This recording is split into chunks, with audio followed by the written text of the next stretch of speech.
The fire raged through the farmhouse fast, leaving nothing but smoke, silence, and a single paw print pressed deep into the ash. An old German shepherd walked away slowly, his eyes hollow with loss, dragging behind him every memory he'd ever protected with his life. They threw him out like trash, too old to matter, not knowing he once saved a man from swallowing a bullet in silence. He walked endless miles with purpose, visiting those ready to die, sitting beside them until their hearts remembered how to beat again. They thought he was just a stray, but every soul he touched felt something ancient return, like love, like God, like forgiveness. Now he's lying down for the last time, right where it all began, and the boy beside him just whispered his first word ever. Harlan Whitaker, the dying farmer who raised Duke from a pup, couldn't yet know that his final breath would set something ancient in motion. Bernice Holloway, the motel keeper clinging to a yellow scarf, had no idea that the dog who walked in from the rain carried the scent of forgiveness. Walter Green, who buried his music under years of dust, certainly had no idea the dog would bring a crowd back to his empty hall. Before we begin, I'd love to know, where are you watching from? Drop it in the comments. It warms my heart to see how far these stories travel. And if you enjoy heartfelt tales like this one, don't forget to subscribe. There's more to come. Now let's begin. It all started with the quiet ticking of an old clock, the kind you don't hear until the house itself falls silent. The air inside the little farmhouse on the edge of Cedar Hollow stood still, as though holding its breath in respect for the man who had just left it behind. Harlan Whitaker had lived in that house for 84 long years, through summers that baked the land and winters that bit through every layer of wool. Now, with Harlan gone, the walls seemed hollow, the photographs on the mantel gazing into emptiness, and the wooden floors creaking beneath the weight of memory. Only one soul remained, lying motionless beside the well-worn armchair where Harlan had drawn his final breath. A grizzled old German shepherd named Duke. For 14 years, Duke had watched over the man through every cough, stumble, and midnight whisper. He had stood guard through grief and joy alike, asking for nothing but the nearness of his master's hand. But when the ambulance pulled away that cold morning, leaving behind only shadows and unfinished stories, Duke's world narrowed into a silence even his keen ears could not break. Within 2 days, Harlan's distant relatives arrived, city folk with quick steps, restless eyes, and voices that barely concealed their discomfort in the old place. They moved through the house like scavengers, boxing up family heirlooms, arguing over legal documents, and dismissing Duke's presence with the cold indifference reserved for unwanted furniture. "He's too old to take anywhere," said the younger nephew, his voice sharp, like a blade slicing through Duke's last thread of belonging. "He'll just be a burden," added the niece, who couldn't bear the smell of the farm or the weight of its memories pressing against her polished world. By the time the sun dipped below the horizon that evening, Duke was left outside, the front gate shut behind him with a hollow metallic clang that echoed longer than it should have. For the first time in years, Duke found himself without a master, without a home, without the steady hand that had scratched behind his ear every night before sleep. The cold wind whistled across the fields, carrying with it scents of distant places, fields he'd once run through, back when his legs were stronger and the world was wide. Yet something ancient stirred inside him, a pull that was neither memory nor instinct, but something deeper. Perhaps only a dog would understand such a calling. So, as dawn bled softly across the horizon, Duke stood, shook the dust from his thick coat, and walked away from everything he had ever known. His paws carried him down an old country road that curved like an aging man's spine, disappearing into the hills where secrets lived and stories waited. Days folded into nights, nights into days, and still he walked, driven not by hunger or fear, but by an invisible thread that tugged gently at his soul. Miles later, on the third evening of his journey, Duke came upon the edge of a small town called Elm Creek, where the streets were wide and the houses sagged like tired shoulders. And there, behind a weathered white picket fence, stood an elderly woman, her frail hands gripping a paintbrush as if it were the only thing keeping her upright. The brush moved slowly, deliberately, layering fresh white strokes over the same boards she had painted countless times before, fighting off the creeping touch of rot and loneliness. Her name was Mabel Carter, and though her bones ached and her breath was thin, she painted that fence every morning, as if trying to preserve something long since lost. As Duke watched her from across the street, his eyes narrowed, recognizing a kind of emptiness in her that mirrored the one inside himself. The woman paused, sensing something behind her, and when she turned, her tired eyes met Duke's amber gaze, filled with a sorrow both familiar and unspoken. For a long moment, neither moved. The world around them hushed, as though even the wind chose to wait and see what would happen next. Finally, with a voice soft and trembling like brittle leaves, Mabel spoke to the silent figure beyond her gate. "Well now, where on earth did you come from, old fella?" Her voice barely carried beyond the creaking gate, yet Duke heard it as though it had been whispered directly into his ear.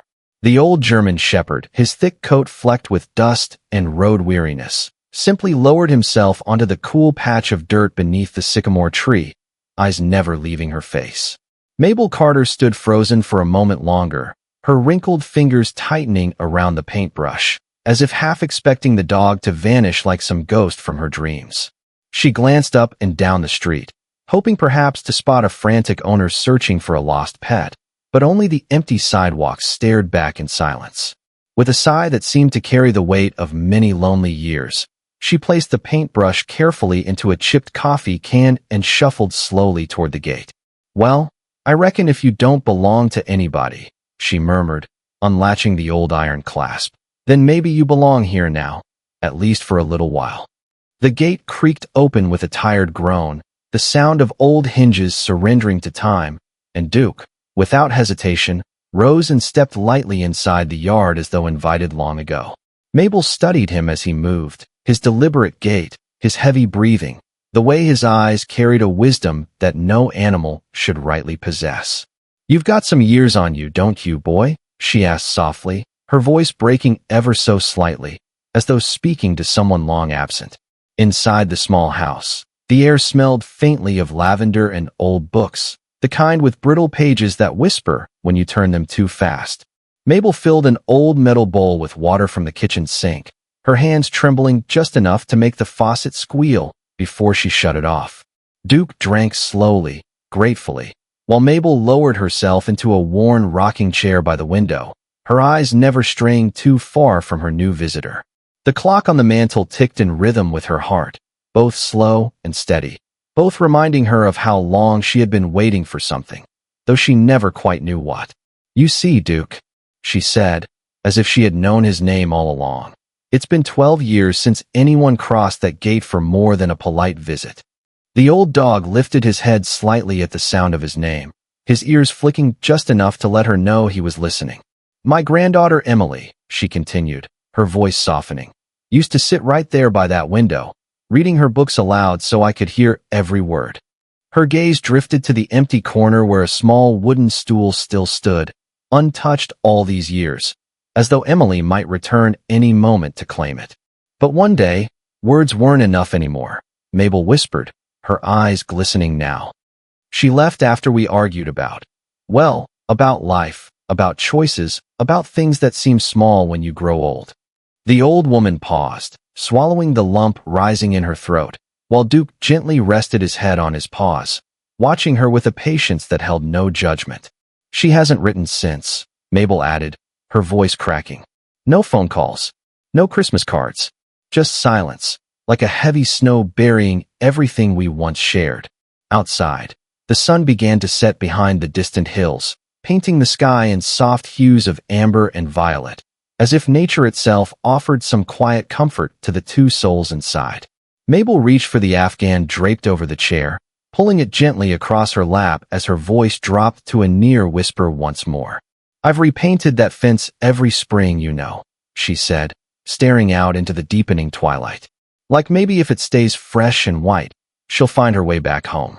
The room fell quiet except for the rhythmic creak of the rocking chair and Duke's steady breathing, like a lullaby whispered from one soul to another. That night, as the stars blinked open across the velvet sky, Duke lay curled at the foot of Mabel's bed, as though he had always belonged there. And as sleep gently pulled her under, she spoke one last thought into the darkness, not knowing whether it was meant for herself or the silent companion now sharing her home. "Do you think she ever thinks of me, Duke?" The question hung in the still night air, like fog that refused to lift beneath the pale moonlight. Though Duke could not answer with words, his eyes met hers with a steady calm that offered something stronger than speech, the comfort of being heard without judgment or hurry. Morning arrived gently, like an old friend knocking softly on the door, bringing with it the songs of birds that hadn't sung here in some time. Mabel woke to find Duke sitting quietly by the front door, his gaze focused on the distant road as though sensing an invisible pull calling him forward once again. "You feel it too, don't you, boy?" she whispered, brushing her hand along his back, feeling the thick coat rise and fall beneath her frail fingers. After a simple breakfast of oatmeal and weak coffee, Mabel opened the gate slowly, understanding in her bones that Duke's journey wasn't meant to end here with her. "Go on, now," she said softly, her voice trembling with both sorrow and strange relief. "If you're searching for something, don't let this old woman hold you back." Without hesitation, Duke stepped through the open gate, pausing only briefly to glance back at the woman who had offered him kindness in the middle of her own quiet ache. And so he walked again, down the long ribbon of highway where each crack in the pavement whispered forgotten stories from travelers long past. The wind carried scents of wild clover and distant rainstorms as the sun climbed steadily overhead, casting his shadow long and thin across the asphalt. Hours later, as afternoon slid quietly into early evening, Duke found himself approaching a place where time itself seemed to have slowed and settled into the very soil. There, just beyond a sagging barbed wire fence, stood an old trailer leaning slightly to one side, like an old man favoring his stronger leg. The yard was littered with broken tools, rusted oil cans, and the skeletal remains of once useful machines that had long surrendered to weather and neglect. On the uneven wooden steps of the porch sat a man whose face spoke of years spent wrestling both machines and memories that wouldn't leave him in peace. His name was Lloyd Mercer, and though his beard was thick and gray, his eyes carried the sharpness of a man who'd once seen too much. Lloyd lit a cigarette with shaking fingers, the flame briefly illuminating the deep lines etched into his weathered face as he watched Duke approach with cautious curiosity. "Well, I'll be damned," Lloyd muttered under his breath, flicking ash into an old coffee can by his boot. "Ain't seen a shepherd like you in years." Duke stopped a respectful distance away, lowering himself to the ground, eyes locked on the man as if recognizing a soul not unlike his own. "You traveling alone, boy?" Lloyd asked, his voice hoarse from smoke and night spent talking to no one but the bottle sitting beside him. The old man took a slow sip of cheap whiskey, the liquid burning a familiar trail down his throat, as the evening breeze whispered through the broken screen door behind him. "You know, I used to have a dog like you once," Lloyd continued, his voice softer now, as though speaking to ghosts rather than the animal before him. "Lost him overseas, back when I was young and foolish enough to believe men were made to be heroes." For a moment, the wind paused, and Duke's ears perked slightly, sensing the heaviness of words not spoken for many years. Lloyd shifted his prosthetic leg carefully, adjusting it like a man who had grown used to pain but never fully accepted it as part of him. "The leg went first," he said with a dry chuckle that carried no humor. "The rest followed, the job, the marriage, the friends who stopped calling." As the sun dipped lower, shadows stretched long across the yard, and the two of them sat together beneath a sky that slowly filled with the first quiet stars. "You looking for a place to stay?" Lloyd finally asked, his voice cracking slightly, betraying a loneliness he rarely admitted even to himself. Duke remained still, offering nothing but his steady presence, which somehow carried more comfort than a dozen spoken reassurances could ever provide. With a slow grunt, Lloyd stood and limped toward the door, holding it open with his good arm, while nodding toward the empty trailer behind him. "Well, if you're staying, might as well come inside," he said, his voice softer now, almost fatherly. "It's warmer than sleeping under God's roof tonight." Inside, the trailer smelled of motor oil, old newspapers, and coffee that had long since turned bitter from sitting too long on the burner. Duke settled near the small kerosene heater while Lloyd lowered himself into an old recliner that groaned under his weight, the springs protesting like old bones. The silence between them was not uncomfortable, but rather the kind that forms when two damaged souls recognize one another without the need for explanation. After a while, Lloyd leaned forward, resting his elbows on his knees, and stared into the flickering orange glow of the heater. "You ever wonder," he asked, his voice barely more than a whisper, "if there's still something left worth fixing?" The heater crackled softly, casting long, trembling shadows across the worn trailer walls as Duke shifted his weight, offering no reply but his steady, loyal gaze. Morning came slowly, as though reluctant to interrupt the quiet truce that had settled between man and dog during the long and thoughtful night. Outside, the sky wore a pale gray shawl, and the distant hills sat heavy beneath the low-hanging clouds that promised rain before the day's end. Lloyd stirred from his recliner with the stiffness of a man whose joints had bargained with too many winners and lost each time. He rubbed his hands together, not for warmth, but to remind himself they still worked, still belonged to him, even after all that life had taken. "You know, Duke," Lloyd said softly, as if picking up a conversation they had started years earlier, "maybe it ain't too late to fix something small, at least." The old man's eyes drifted toward the broken-down bicycle leaning against the wall near the door, a dusty relic once meant for a neighbor boy named Charlie. "He used to stop by every afternoon after school," Lloyd continued, his voice growing lighter, almost as if the memory itself carried a bit of springtime within it. "That kid looked up to me like I was somebody, like I still had something worth teaching, something worth giving back." Duke's ears twitched slightly as if encouraging Lloyd to continue, his amber eyes reflecting the flickering heater's soft glow. "I promised him I'd fix that bike before the big 4th of July ride last year," Lloyd whispered, swallowing hard. "But I never did." He paused, shaking his head slowly, as though haunted by the weight of every promise broken, every chance squandered, every bridge burned. "You think that boy's still waiting, Duke?" Lloyd asked, his voice cracking beneath the heavy curtain of regret woven by too many yesterdays. The old shepherd simply blinked, his calm presence offering neither judgment nor absolution, only a kind of silent urging to do what needed doing. With a deep sigh that rattled in his chest like wine through brittle leaves, Lloyd stood and reached for his worn denim jacket hanging by the door. "Well, hell," he muttered, a faint smile tugging at the corner of his mouth. "Let's find out if these old hands still remember how to make something right." The following hours passed slowly but deliberately, filled with the sounds of metal tools scraping, gears clicking, and an occasional string of colorful curses that floated into the cool afternoon air. Duke lay nearby, watching each careful motion, as Lloyd's hands, though slower and stiffer than they once were, found a familiar rhythm, like a long-forgotten song returning to its melody. By late afternoon, as the first drops of rain tapped gently against the tin roof, the bicycle stood upright once more, its wheels spinning freely beneath Lloyd's proud gaze. Charlie arrived just as the rain picked up, his small frame wrapped in a too-big raincoat, eyes wide with cautious hope as he stepped onto the porch. Lloyd opened the door slowly, revealing the freshly restored bicycle with its shiny red frame glistening beneath the soft, steady rain. "She's ready, kiddo," Lloyd said, his voice thick with something that felt suspiciously like joy. "Better late than never, huh?" Charlie's grin spread wide across his freckled face as he ran his fingers along the handlebars, as though touching something magical and impossibly rare. "Thanks, Mr. Mercer," the boy whispered, his voice filled with more gratitude than any grand speech could ever carry. "I knew you'd fix it." And as Charlie pedaled away down the gravel road, his laughter ringing through the rain like wind chimes in a summer storm, Lloyd stood still for a moment longer. "You know something, Duke," he said, his voice softer now. "Maybe there's still a few things left in me worth fixing after all."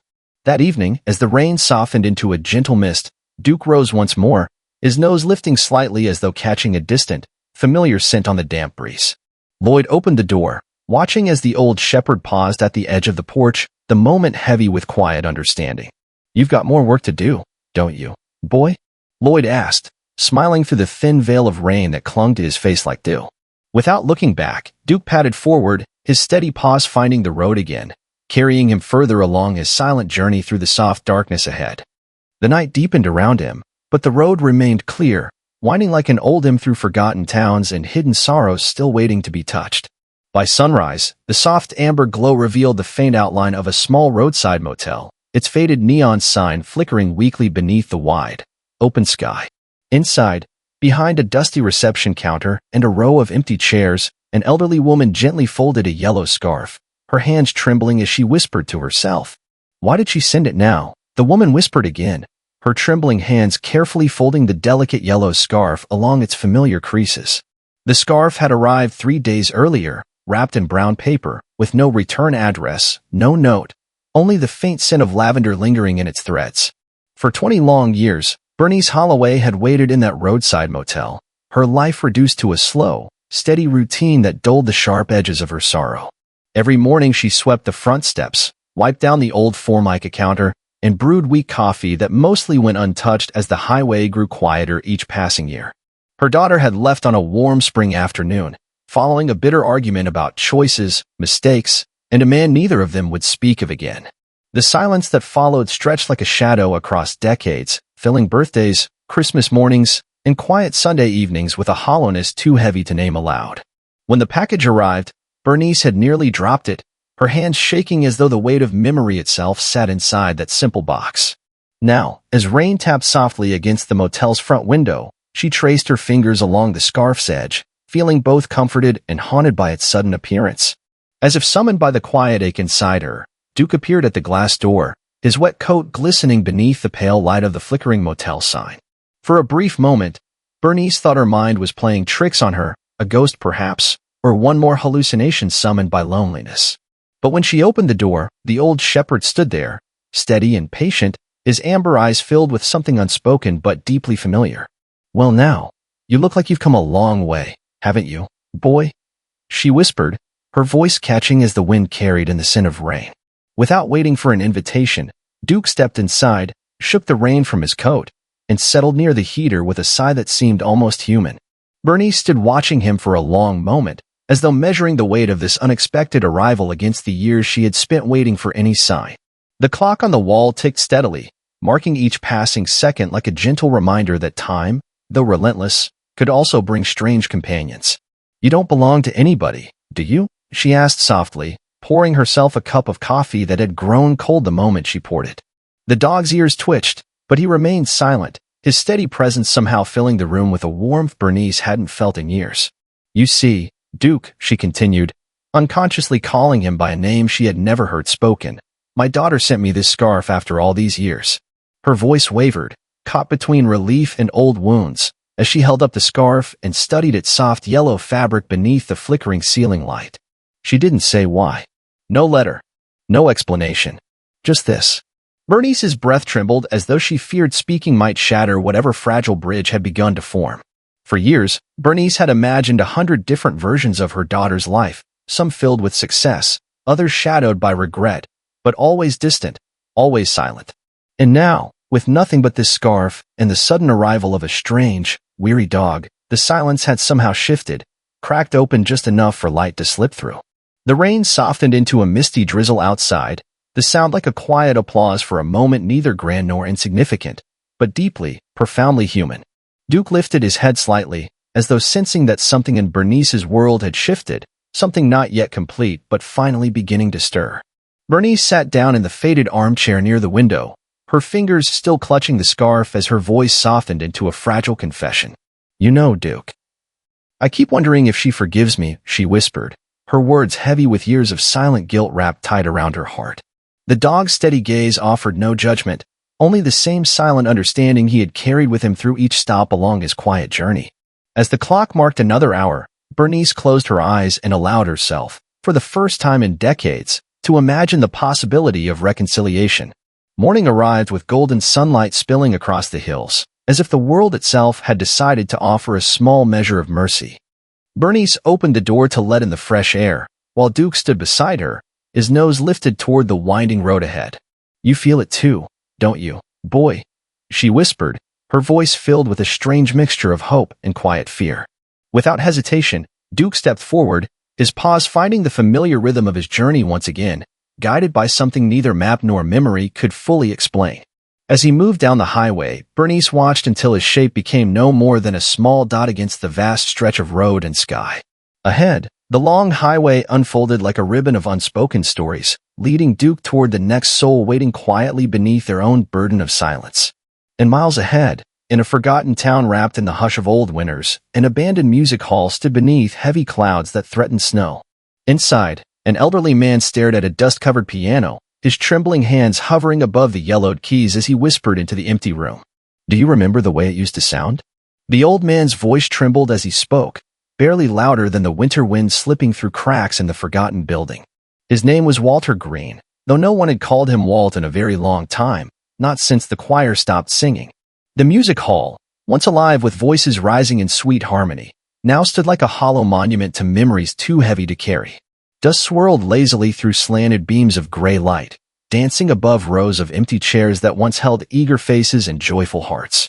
The grand piano sat near the stage, its black lacquer dulled by years of neglect, keys covered in a fine layer of cold, stubborn dust. Walt reached out with shaking fingers, hovering above the ivory keys as though afraid that even touching them might awaken something long buried.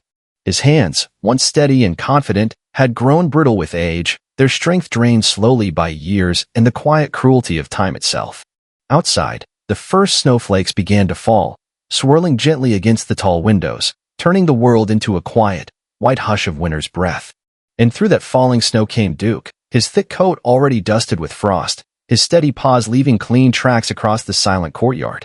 The old shepherd paused at the heavy wooden doors, sniffing at the seams, sensing something inside, a man, yes, but also a weight heavier than loneliness alone. With a quiet push of his strong shoulder, Duke nudged open the door, slipping inside as the wind sighed behind him like an old friend. Walt turned at the faint sound of paws against wood, his cloudy eyes narrowing at the sight of the large dog now sitting near the stage. "Well now, where'd you come from?" Walt asked, his voice low but edged with the surprise of seeing something unexpected break through his endless solitude. Duke answered only with a steady, calm gaze, the kind that speaks not with words but with presence, solid and unwavering. Walt studied the dog for a long moment, then lowered himself into the chair beside the piano, exhaling a breath that misted slightly in the cool air. "You know," he whispered, his voice carrying the weight of 1,000 unsung songs, "this old place used to breathe music like a living thing." His eyes drifted across the empty hall as though seeing echoes of the people who once filled it, their voices blending like threads in a warm blanket. "I taught the children here," he continued softly, "taught them to sing, to listen, to find each other in the notes and harmonies." The old man's voice cracked beneath the weight of his own confession, as his fingers finally touched the keys with a gentleness born of fear and longing. "But when my mind started slipping," he whispered, "I couldn't trust my own hands anymore, and they stopped coming." The notes he pressed were hesitant, like a man stepping onto thin ice, unsure whether it would hold or break beneath him. Duke shifted slightly, his ears flicking as the first fragile melody drifted through the cold air, hanging like a breath held too long.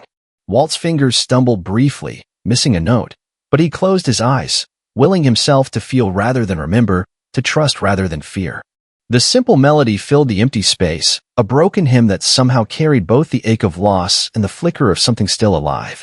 "I thought maybe if I stayed away long enough, no one would remember how far I'd fallen," Walt admitted, his voice soft as falling snow. Duke slowly rose, padding closer to the old man, sitting just beside the bench, his head resting gently against Walt's trembling leg. The touch surprised him at first, but then Walt smiled, not broadly, but with a quiet warmth that had not visited his face in many years. "You think there's still a place for me, old boy?"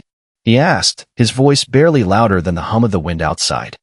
In that moment, as if answering without words, Duke nudged gently against his knee, steady and certain, like a man offering his arm to help another rise. The next morning arrived brighter, the snowfall having blanketed the town in clean, unbroken white, like a page waiting for new words to be written. As sunlight filtered through the tall windows, Walt returned to the piano, this time with less hesitation, his fingers finding old pathways as muscle remembered what mind had forgotten. Later that day, the doors to the hall creaked open again, and one by one, familiar faces stepped inside, grown children, old students, curious neighbors. The news had spread somehow, as news often does in small towns, that Walt was playing again, that the music hall might yet breathe once more. A small girl approached shyly, holding a sheet of music in her tiny hands, her voice barely above a whisper as she spoke to the old man. "Will you teach us again, Mr. Green?" she asked, her eyes wide with a hope Walt hadn't dared believe he could still offer. Walt looked down at Duke, who sat watching quietly, his steady eyes filled with something timeless, a silent encouragement to step once more into life. "Yes, child," Walt answered, his voice warm and sure for the first time in many years. "Yes, I will." That evening, as the first notes of laughter and music filled the hall once more, Duke stood by the doors, his gaze turning once again to the road ahead. He felt it now, the familiar pull, the invisible thread that led him forward, calling him toward the next waiting heart along his journey. Snow still falling softly around him, Duke padded steadily down the winding highway, his silhouette blending into the quiet hush of the winter's embrace. And not far ahead, in a darkened trailer nestled against the woods, a man lay asleep beside a failing heater as smoke curled toward the ceiling. In his restless sleep, the man whispered into the cold air, his words fragile and urgent. "Who's there? Is somebody watching over me?" The man's words slipped into the cold air like steam from a kettle, curling toward the ceiling where smoke had begun to gather dangerously thick. His name was Raymond Parker, though most folks in the county simply called him Red, a name earned in his younger days behind welding torches and old diesel engines. Red had lived alone in that rusted trailer for nearly a decade, tucked into the woods like an old coin lost between sofa cushions. The years had worn him down, first with the loss of his wife, then his job, and finally the slow erosion of his health. He no longer spoke much to people, having grown used to the company of his own breath and the quiet hum of the failing heater in the corner. That heater, now sputtering like a tired heart, pumped out uneven warmth while leaking a thin ribbon of smoke that snaked toward the ceiling unnoticed. Outside, beneath the silent watch of the pale moon, Duke stood still at the edge of the trees, his sharp nose lifted into the heavy air. There was something different about this scent, not just wood smoke or cold metal, but danger woven into the fibers of the wind itself. Without hesitation, Duke moved forward, his powerful legs cutting through the snowdrifts as though they barely existed, his eyes locked on the faint glow ahead. The trailer's single window pulsed with a soft orange flicker, like the last breath of a lantern fighting against a gathering storm. Inside, Red stirred restlessly in his chair, his face pale, his breathing shallow, unaware that the creeping smoke was thickening with each passing moment. Duke circled the trailer once, searching for the weakest point, until his gaze fell upon the warped screen door left partially unlatched against the wind. With one strong push of his broad shoulders, Duke forced the door open, sending a burst of cold air into the choking room like a sudden gasp for life. Red coughed violently as the fresh air hit him, his eyes blinking rapidly as he struggled to focus on the shadowed figure entering his failing sanctuary. For a brief moment, confusion crossed his face, part fear, part disbelief, as the German shepherd stepped forward, his amber eyes steady and urgent. What in God's name? Red wheezed, clutching the armrest of his chair as another fit of coughing racked his frail body. Duke moved closer, nudging at Red's leg with his snout, urging him with a silent insistence that spoke louder than words could manage. Somewhere deep inside Red's clouded mind, a flicker of instinct returned, a distant memory of fire drills, of his wife shouting, of survival pulling at his bones. Gripping the arm of the chair, Red forced himself to stand, his legs weak but not yet useless, his vision swimming as the smoke thickened. Duke circled behind him, pressing against his legs gently, guiding him toward the open door like a shepherd leading a lamb from danger. Step by staggering step, Red moved forward, coughing and gasping, his hand gripping Duke's thick fur as an anchor pulling him toward the cool night air. As they crossed the threshold, a sharp hiss erupted from inside, the heater finally surrendering with a flash of sparks that leapt hungrily toward the curtains. Moments later, as they reached the tree line, the trailer behind them erupted into flame, the fire lighting up the winter woods with a fierce, crackling roar. Red collapsed onto the snow, pulling in great, ragged breaths as the cold air bit at his face, his eyes locked on the burning wreck that was once his home. Duke sat beside him, his breath steady, his eyes fixed on Red's face as though refusing to let the man slip into despair. After long minutes, Red's breathing slowed, his hand reaching out to rest on Duke's broad back, his voice breaking into a whisper filled with awe and gratitude. "You saved me, boy," he murmured, his voice trembling like old barnwood in a storm. You pulled me out." The fire raged on behind them, its angry light casting long shadows that flickered like ghosts against the surrounding trees. For the first time in years, Red felt something he hadn't allowed himself to feel. Not fear, not regret, but the quiet pulse of purpose. The next morning, as firefighters and neighbors arrived, drawn by the rising column of smoke, Red sat wrapped in a heavy blanket, staring into the dying embers. Beside him, Duke remained, quiet, patient, steady, his amber eyes scanning the horizon as though already sensing the pull of the road ahead. One of the younger firefighters knelt beside Red, speaking gently, with the careful tone reserved for those who have just stepped back from death's doorstep. "You gonna be all right, Mr. Parker?" the young man asked, his face filled with genuine concern and quiet respect. Red looked at Duke, then back at the firefighter, his voice steadier now, carried by something new rising inside him. "Yeah," he said with a faint smile, "but I reckon it's time I finally start doing something useful with what I got left." And as the neighbors spoke softly and the fire crews packed their hoses, Duke stood once again, his nose lifted toward the morning breeze. The old shepherd began walking, his paws finding their rhythm as the road unfurled once more beneath him, calling him onward without words or promises. Miles ahead, beneath a wide open sky, a small boy sat alone in a field of tall grass, his eyes distant and empty. And not far away, his mother whispered through tears into the cold wind, her voice breaking as she pleaded softly. "Why won't you talk to me, baby? Why won't you say anything?" The woman's voice trembled as she knelt beside her son, her words falling into the tall grass like drops of rain vanishing into thirsty soil. Her name was Rachel Simmons, a mother worn thin by years of worry, heartbreak, and endless searching for words that never seemed to come.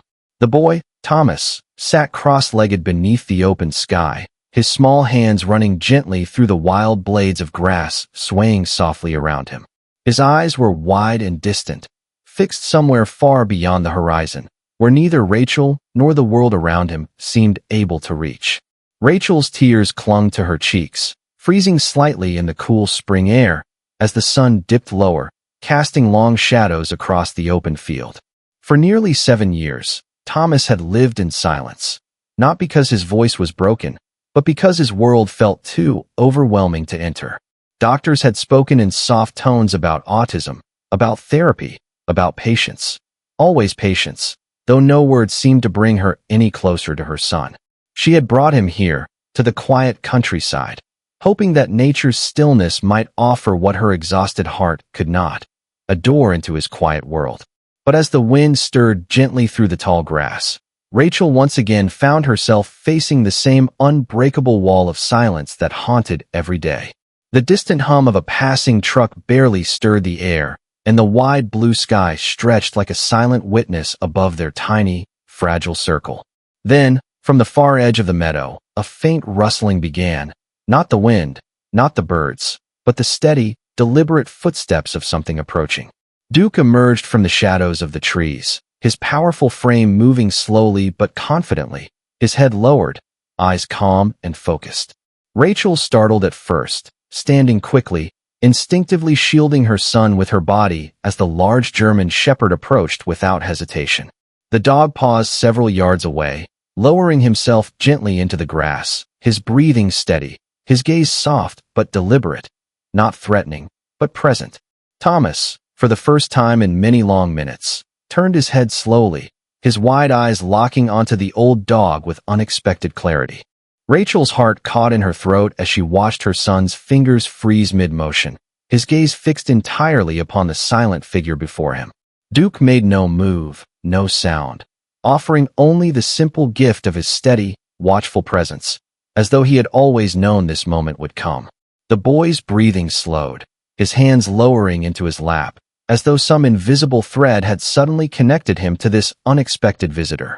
Rachel whispered through trembling lips, afraid to disrupt the fragile bridge forming before her very eyes. "It's okay, sweetheart," she whispered. "The dog won't hurt you. He's just here."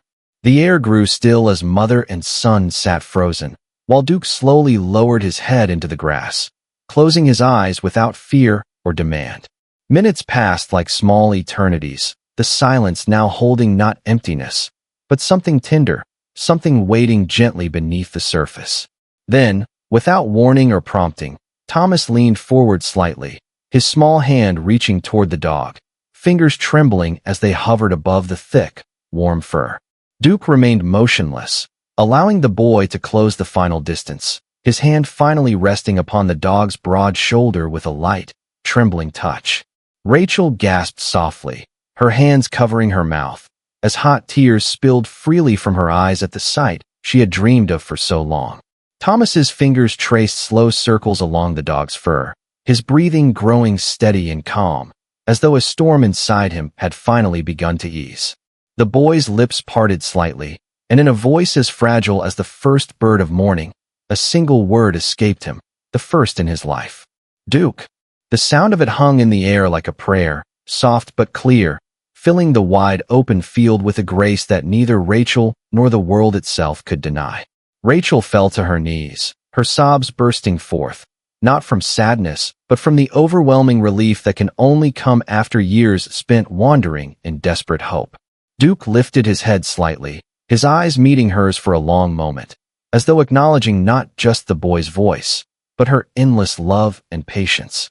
That night, as stars gathered gently above their quiet farmhouse, Rachel sat by the window, watching Duke sleep peacefully beside Thomas's bed. The old dog breathed slowly, his ribs rising and falling beneath the soft glow of the moonlight spilling across the wooden floor. Rachel whispered softly into the night, her voice filled with gratitude and wonder. "Where did you come from, old boy? And why did you come here? To us, right now?" But Duke, as always, offered no answer, only the quiet rhythm of his breathing, steady and faithful beneath the watchful eye of the moon.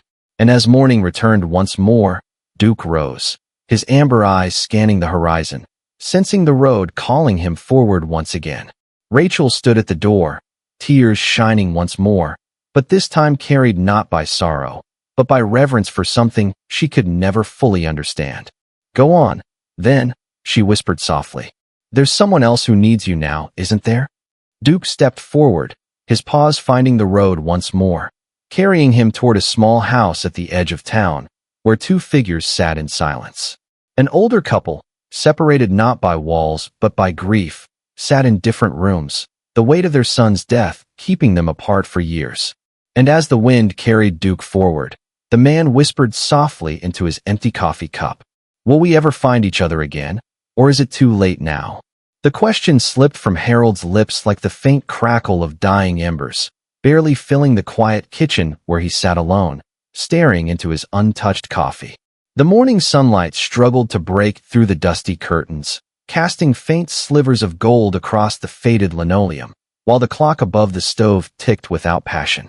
In the next room, his wife Eleanor sat in her favorite chair, a thick shawl wrapped tightly around her small frame as she gazed through the rain-spotted window. Years had passed since the accident, but the air inside their house remained heavy, as though the walls themselves carried the weight of their unspoken sorrow. Their son, their only child, had been taken from them by a stretch of wet asphalt and a drunk driver who never saw the stop sign. Since that night, they had lived side by side yet miles apart, two islands floating in the same house, unable or unwilling to bridge the wide ocean of grief. Words had become rare visitors, too fragile and dangerous, as though speaking aloud might somehow make the pain real again, unbearable and endless. The rose garden out back had once been Harold's pride, vibrant with color, alive with bees, a place where his son used to help him plant each spring. Now, like the rest of the house, it stood neglected, overgrown and wild, the roses tangled together in a silent testament to years of abandonment.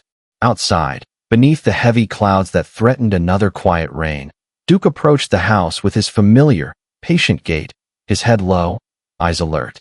He paused at the weathered gate, studying the house with the kind of stillness that carried both purpose and deep, quiet understanding. The latch on the gate hung loose, and with a gentle nudge of his broad snout, Duke stepped inside, the old gate creaking softly behind him. In the kitchen, Harold heard the faint sound of movement outside, his brow furrowing as he stood and pulled aside the curtain, surprised by the sight of the old dog. "Well, where did you come from?" Harold whispered, stepping onto the back porch as Duke stood motionless beside the tangled garden, as though waiting for something unseen.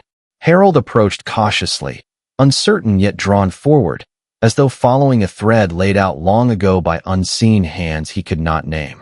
The closer he came, the more his eyes were drawn towards something half-hidden beneath the wild rose bushes, a flash of color, familiar yet impossible. With trembling fingers, Harold pushed aside the thorny branches, revealing an old, weathered baseball glove, his son's, the one they had searched for but never found. He swallowed hard, his breath catching as he ran his fingers across the cracked leather, the smell of worn leather and dirt carrying him instantly back through years of memory. Behind him, Eleanor appeared silently in the doorway, drawn outside by the unusual presence of movement and the strange pull of long-buried hope. "What is it, Harold?" she asked, her voice barely louder than the breeze, as she stepped closer, her eyes narrowing on the object in his hands. "It's his glove," Harold answered softly, his voice breaking beneath the weight of recognition.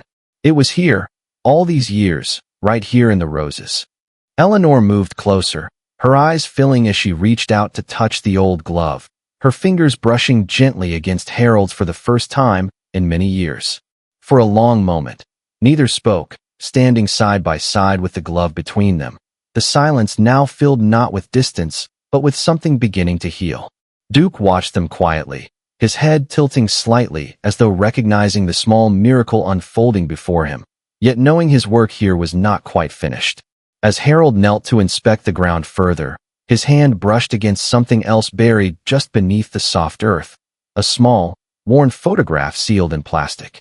He pulled it free, staring at the faded image of the three of them, father, mother, and son, smiling beneath the very roses that now stood wild before him. Eleanor gasped, her hand rising to her mouth as she whispered, "I thought we lost that after the funeral. I thought it was gone forever." Harold looked at her then, truly looked at her, as though seeing the woman he had married once again beneath the layers of grief. "It was never lost, Ellie," he said gently, his voice steady despite the tears gathering in his eyes. "We just couldn't see it through the pain." Eleanor's hand slipped into his, their fingers intertwining slowly, as though relearning a familiar gesture their hearts had never truly forgotten. The rain finally began to fall, but neither moved, standing together in the garden as the soft droplets washed over them like a quiet blessing. Duke rose from where he sat, his gaze lifting toward the distant road once again, the familiar pull now stronger, more urgent than before. Harold watched him for a moment, then whispered softly, his voice filled with something close to reverence. "Who are you, old boy? And why have you come to us all like this?" Duke did not answer, for there was no answer to give, not yet. Only the quiet certainty of the road calling him forward once more. And as he stepped beyond the gate, the rain falling gently across his back, the town behind him faded into the soft hush of memory. The final stretch of road lay ahead now, narrow, quiet, and waiting, leading Duke toward the place where everything had first begun and where it must finally end. Ahead, a small house stood by the remains of a burned-out farmhouse, where a boy newly adopted sat quietly, his face hidden in his mother's shoulder. The woman whispered into the boy's ear, her voice filled with trembling hope and unspoken fear. "Do you think he'll ever trust us?" The mother's voice wavered as she cradled the small boy in her lap, her words trembling beneath the weight of both hope and doubt. Her husband gently rested his hand on her shoulder, his own eyes fixed on the boy's distant stare, understanding how fragile trust can be for a child so broken. The boy's name was Caleb, though the name itself still felt new, as though even identity had been something he had once lost along the way. He had been shuffled from home to home, each promising safety, each unable to break through the silent fortress he had built to protect his fragile heart. And now they had brought him here, to this house by the edge of the burned-out farmhouse, hoping perhaps that time and tenderness might finally reach him. The land bore the scars of old fire, blackened wood jutting from the ground like bones, while new grass had quietly begun to reclaim what once had been lost. It was here that Duke arrived at last, his paws heavy but steady, his breath slow, each step carrying both the burden of his journey and the quiet pull of purpose. The years had taken their toll on him, his coat grayed around the muzzle, his gait slower, the weight of long miles pressing into every joint and muscle. But his eyes remained sharp and knowing, as though somewhere deep within them lived the countless stories of the souls he had quietly touched. As he approached the house, the wind shifted gently, carrying with it a faint scent, familiar, distant, almost like a whisper from long ago. The boy noticed Duke first, his small head turning slowly, wide eyes locking onto the old shepherd standing still beneath the gray morning sky. Without a word, Caleb slid off his mother's lap, his bare feet touching the cool wooden porch as though drawn forward by something unseen but undeniable. The mother gasped softly, her hands reaching instinctively toward him, yet stopping herself, knowing this was a moment neither fear nor protection could interrupt. Step by small step, Caleb approached Duke, his small frame shivering not from cold, but from the quiet storm brewing inside him. Duke lowered his head slightly, allowing the boy to come closer, his breath steady, his eyes gentle, offering no pressure, only presence. Caleb's hand reached out, hesitant, trembling, his fingers brushing softly against Duke's fur, feeling its warmth, its softness, its quiet, patient strength. For a long moment, neither moved, standing in a kind of sacred stillness where words were not needed, and trust was given like a fragile gift. The boy's lips parted, his voice barely more than a breath, but carried the weight of years buried beneath silence. "You came," he whispered, as though recognizing something even his mind could not fully understand, something deeper than memory or explanation. The mother fell into quiet sobs, her hands covering her face as relief and wonder crashed together inside her like two great waves meeting at last. The father stood silently, his arm tightening around her shoulders, tears pooling gently in his eyes as he watched his son take his first true step toward healing. As the morning sun broke through the clouds, Duke finally laid down beside the boy, resting his head on Caleb's small lap, breathing slow and deep. Time passed gently, like a slow-moving river, while Duke remained at the boy's side, day after day, night after peaceful night, always watching, always present. The boy spoke more now, not many words at first, but words nonetheless, his laughter slowly returning like songbirds after a long winter. But as weeks passed, Duke's steps grew slower, his breaths heavier, his eyes often closing for long periods as though each moment carried the weight of many miles. One quiet evening, as the crickets sang and the sky turned purple and gold, Duke rose from his spot beside Caleb and walked slowly to the edge of the old burned farmhouse. There he lay down for the final time, his body tired but his heart full, the weight of his journey having finally brought him home. For you see, and here, my friend, is where the truth gently unfolds. This had always been Duke's home. Long ago, before the fire, before the pain, before the road called him to others, this was where Duke had lived with his first master. That master had been Harlan Whitaker, the old man from Cedar Hollow, who raised Duke from a pup, loved him, and was his beginning. When Harlan passed, and Duke was cast out by those who could not understand what loyalty truly meant, something deeper inside Duke remembered this place. But it was never about returning to familiar walls or old fields. It was about finishing what Harlan would have wanted him to do. To find the broken, to sit beside the lonely, to bring quiet healing where no words could reach, and in doing so, to carry forward Harlan's love. As the stars blinked open above the sleeping fields, Caleb knelt beside Duke, his small voice whispering softly as tears slipped down his cheeks. "You can rest now," the boy whispered. "You found me." And with that, Duke closed his eyes for the final time, his breathing fading like a distant melody carried off by the wind. But his story lives on, not in grand monuments or written pages, but in the hearts he touched, one by one, along that long, dusty road. For some journeys, my friend, are not about where they begin or even where they end, but who we quietly save along the way. And Duke, old Duke, saved them all. Let me know in the comments, where in the world are you tuning in from? It's always a joy to see how far these stories reach. And if this one touched your heart, go ahead and subscribe so you won't miss the next one. Until next time, take care.